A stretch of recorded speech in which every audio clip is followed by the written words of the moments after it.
O Papa Francisco humilhado no Canadá e a igreja prostrada.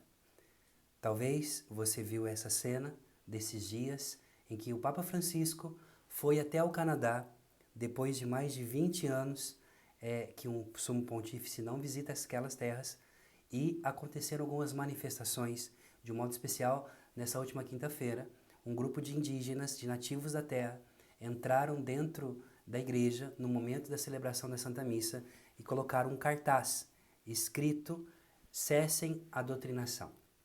Então já quero que você deixe o seu like, compartilhe, porque eu quero, a partir também de hoje, começar com você aqui no canal, analisar os fatos da igreja e do mundo. Meu nome é professor Rafael Brito e seja bem-vindo ao meu canal. Bom, eu queria dizer para você o seguinte: o Papa Francisco, nesses dias, ele, depois de um longo período de reflexão, junto também às comunidades nativas do Canadá, também em ligação com o Vaticano, em relação a uma situação muito grave que aconteceu naquela região, naquele país, o Papa foi em peregrinação, não em uma visita apostólica, mas ele mesmo assim chamou, e o Vaticano assim chamou, de uma peregrinação de penitência. E eu quero dizer para você o que aconteceu de fato. Você vai ver muitos por aí, muitos influencers, depois falando sobre algumas realidades do Santo Padre, por exemplo, o Santo Padre que está com um cocar na cabeça, esse cocar que ele coloca na cabeça de cacique que os indígenas colocam, alguns já estão dizendo que é profanação, alguns estão falando também a respeito do Papa que pede perdão para essa realidade que aconteceu no Canadá. Mas preste atenção. O Papa Francisco, então, nesta última semana, ele começou essa visita denominada visita de penitência. Por que de penitência?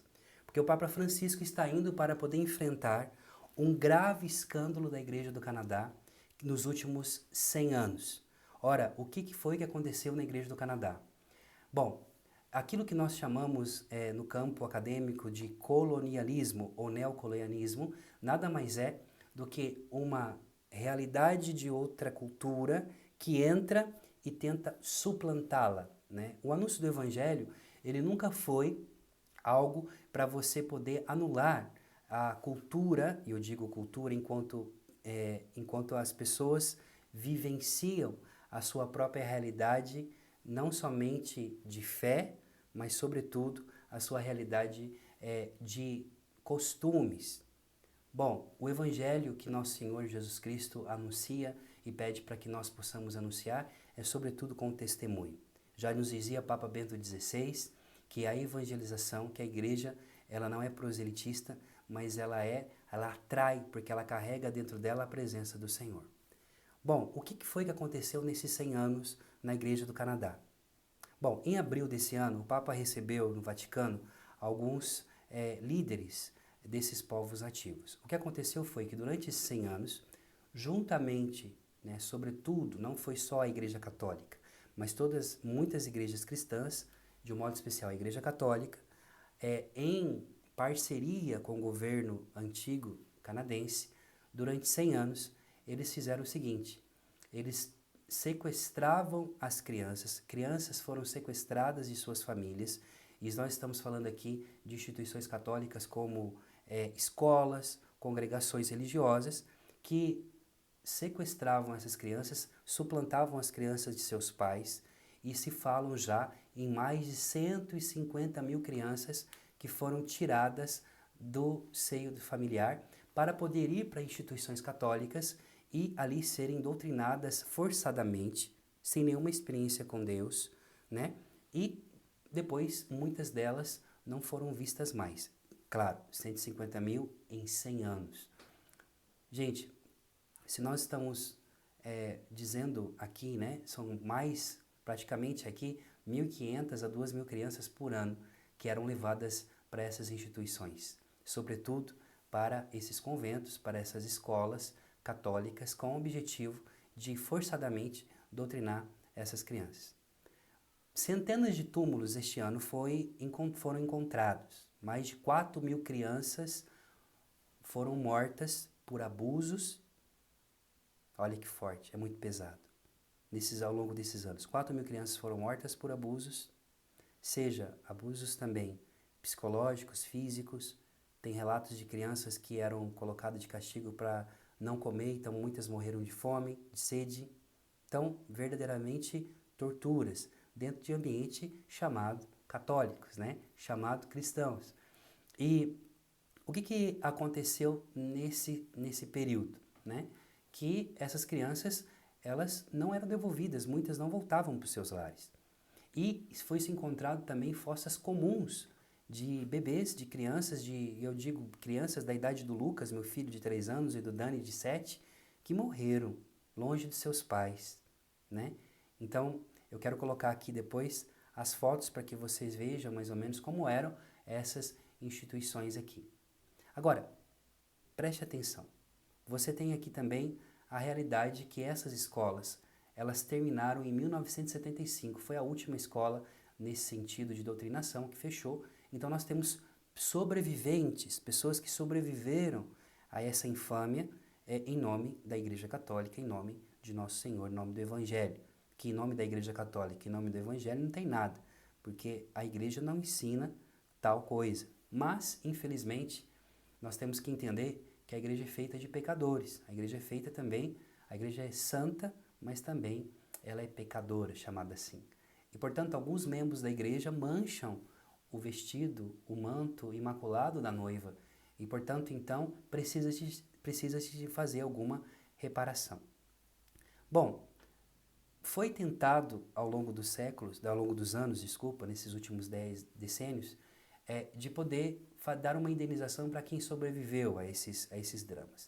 O que acontece é que, segundo algumas fontes, e fontes também seguras, ligadas justamente aí à própria imprensa do Vaticano, né, que eu tive acesso diretamente, que foi um acordo que a igreja então local, e quando eu falo igreja local, não estou falando igreja universal, estou falando igreja dos bispos do Canadá, de poder pagar em torno de 20 milhões de dólares para essas vítimas que sobreviveram de indenização. Mas a verdade é que esse dinheiro não chegou a muitas delas, e o escândalo maior é em uma igreja que tem um patrimônio no Canadá de aproximadamente 4 bilhões de pessoas. Rafa, mas por que você está nos trazendo essas informações? Você não vai nos escandalizar? Não. Eu quero ser para você aqui no canal também uma voz destoante de muitas realidades que falam pela metade aquilo que não conhece. Então eu quero que você tenha um todo, tá certo? E o fato de que aconteceu esses erros da igreja não me faz ser menos católico, pelo contrário, me faz amar mais a igreja ainda e querer ser santo, poder também testemunhar com a minha vida o amor que Jesus manifestou no nosso coração, no meu coração. Então, nós temos que ser maduros, saber que sim, essa igreja possui erros e precisam de ser, então, reparados. O Papa Francisco, ele então, cambaleando, mancando, com problema nas pernas, problema no joelho, o Papa já está com uma idade avançada, né? Quem não se lembra dessa cena que eu vou colocar aqui agora para você, do Papa tentando se levantar, veja aí.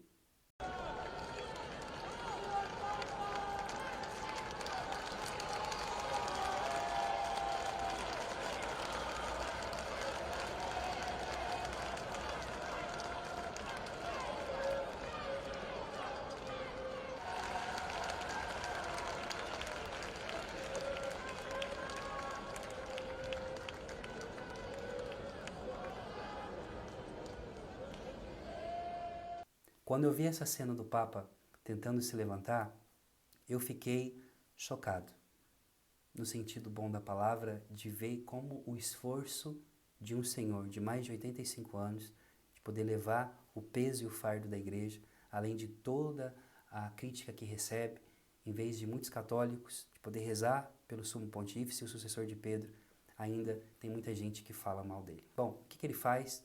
Ele vai até o Vaticano, e ele vai até o Vaticano, recebe essas pessoas, esses líderes, e decide fazer então uma peregrinação penitencial. Não é uma visita apostólica, não é uma visita especificamente dirigida à igreja somente, mas é uma visita também para reparar os erros do passado. E o Papa Francisco pede perdão, com muita vergonha, como eu e você, vergonha alheia, ele pede perdão. Quero que você escute aqui o que o Papa diz. Ve l'ho detto e lo ripeto, provo vergogna, dolore e vergogna per il ruolo che diversi cattolici, in particolare con responsabilità educative, hanno avuto in tutto quello che vi ha ferito, negli abusi e nella mancanza di rispetto verso la vostra identità, la vostra cultura e persino i vostri valori spirituali. Tutto ciò è contrario al Vangelo di Gesù. Uma outra crítica que você vai ver talvez é essa cena do Papa Francisco recebendo um cocar de cacique na sua cabeça. Também ele recebeu também no Vaticano. Mas, minha gente, aqui a coisa vai muito mais. Eu vi esses dias para trás alguém dizendo que o Papa estava profanando, colocando aquilo na cabeça, porque tem que colocar a mitra. Gente, João Paulo II também recebeu esse cocar na cabeça para os indígenas. Esse cocar é o cocar de cacique. Olha que interessante. Então, portanto, eles estão nesse momento de fazendo esse gesto do cocar de cacique do Papa Francisco, colocando sobre a cabeça dele, reconhecendo que o Papa Francisco é um cacique, que ele é um chefe. E, portanto, também existe um respeito do povo indígena de também dizer e reconhecer o Papa Francisco como chefe de uma tribo.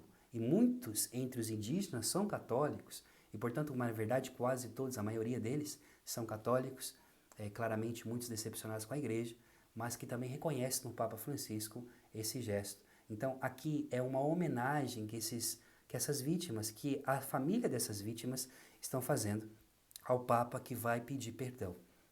Então, primeira coisa que eu quero dizer para você, ame a tua igreja, procure conhecer os fatos e não somente a parcialidade deles, e tem muita gente por aí que não coloca a coisa na sua amplitude. E depois, ontem à noite, na última quinta-feira, nós vimos esta cena de manifestação, onde os indígenas entram dentro da igreja e colocam essa faixa, parem a doutrinação em inglês.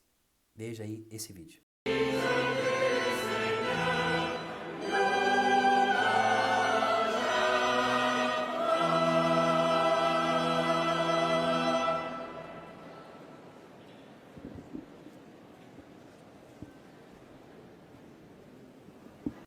Claramente que aqui nós temos também uma manobra, né? Nós não podemos ser ingênuos. Nós sabemos que existe uma manobra também por trás de instituições e de realidades anticlericais, anti-igreja, que também manipulam também alguns setores mais frágeis da sociedade para poder fazer isso, porque essa manifestação não deveria ser feita no momento da missa, sobretudo para nós, que é um momento tão importante. Foi uma falta de respeito, eles pedem respeito, mas aqui de alguma forma também desrespeito. Mas preste atenção no semblante do Papa e no semblante dos bispos. Os bispos que estão celebrando com o Santo Padre, eles abaixam a cabeça, por quê? Porque aqui a igreja está sendo humilhada. E junto com Cristo que sobe o Calvário, Papa Francisco, a Igreja do Canadá, e todos nós, pedimos perdão e também sofremos as humilhações. Porque essas crianças que foram mortas, essas famílias que foram destruídas, elas não foram destruídas simplesmente porque alguns fanáticos, algumas pessoas que levavam interessadamente, talvez por causa de dinheiro, por causa da ajuda do Estado, essas instituições que, em nome de Cristo, fizeram essas atrocidades. Foi Cristo que então foi morto com essas crianças, foi Cristo que foi sequestrado com essas crianças, é Cristo que é humilhado. Então, portanto, esse caminho de penitência, de humilhação que o Papa faz para pedir perdão a esses povos indígenas, logo hoje mesmo, no pedido de perdão do Papa, já o próprio governo, olha que loucura, o próprio governo do Canadá já disse que foi insuficiente o pedido de perdão do Papa. Aí eu pergunto, mas o que vocês querem? O Papa pediu perdão, né? E aqui tem uma falta também da parte do próprio Estado do Canadá, do governo do Canadá, de fazer uma reparação pública, porque também não foi a igreja sozinha que fez, mas fez junto com o Estado. Mas, como sempre, fazendo com aquilo que Jesus nos pede, a Igreja Católica Apostólica Romana sempre pedirá perdão por aquilo que faz, porque nós somos chamados a nos converter todos os dias. Então, eu quero te pedir, reze pelo Papa Francisco, reze pela Igreja do Canadá, reze pela igreja do nosso país. Nós precisamos de voltar a ser católicos de verdade. O Santo Padre, ele é o sinal visível da unidade da igreja. E por mais que talvez você não concorde com algumas posturas do Papa, não fale mal da sua família, não fale mal daqueles que você tem dentro da sua casa, aquele a quem o Senhor escolheu para ser o seu vigário na terra, o doce Cristo na terra. Hoje, o meu coração está voltado para o Papa Francisco, está voltado para a igreja, para que nós possamos verdadeiramente nos converter, reparar os nossos erros e voltar ao Evangelho.